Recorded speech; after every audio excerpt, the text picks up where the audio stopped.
Wealth inequality, it's one of those topics that's so massive, it can feel almost impossible to wrap your head around, right? So today, we're going to tackle it using a really powerful metaphor from our source material to bring this abstract giant into focus, the trillion-dollar Goliath. Okay, to really get a sense of the scale we're talking about, let's just start with a number, a big one. Imagine you had $1 trillion. If you spent $1 million of that every single day, it would take you 2,740 years to run out of money. That's not some fantasy number. That's a very real figure in today's economy. So what is this force? Well, the source material gives it a name, the trillion-dollar Goliath. But it's super important to get this. We're not talking about a single person here. Think of it more like a system, a huge concentration of wealth that works through money, through influence, and through the power to keep things quiet. Now this Goliath, it doesn't need a sword or a shield.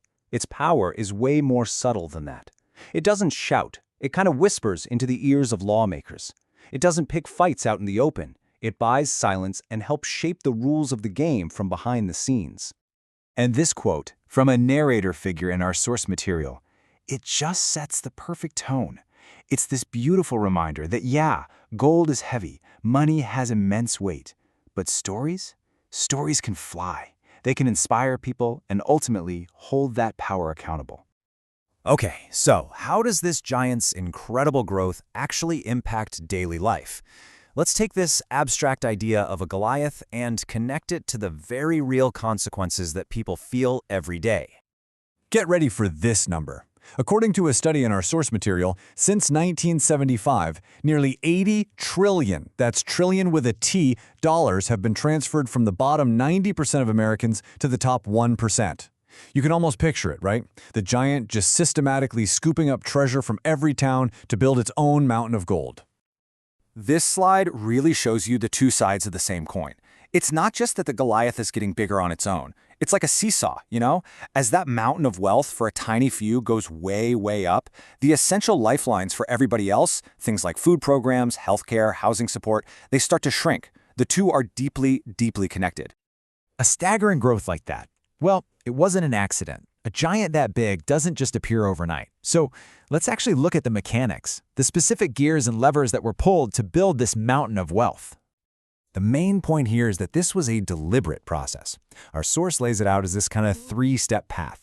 First, tax laws were changed, benefiting the wealthiest. Then, you get these clever financial tricks, loopholes, special deals to protect that wealth.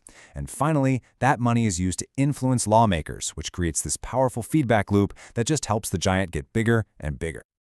Okay, all of this brings us to a different kind of power. Because the story of David and Goliath isn't just about the giant, right?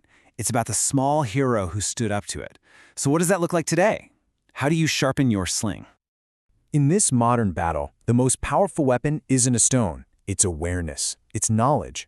According to the source material, our sling is actually a set of critical questions.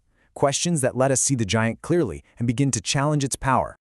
So let's try one of these thinking exercises from the source. It calls them dragon trials. Just ask yourself this. What does that mountain of wealth actually look like in your mind? Is it a shining tower? A wall that divides people? Or maybe just a long shadow over everything? Visualizing the problem is really the first step to understanding it. All right, the next question really gets to the heart of what's at stake.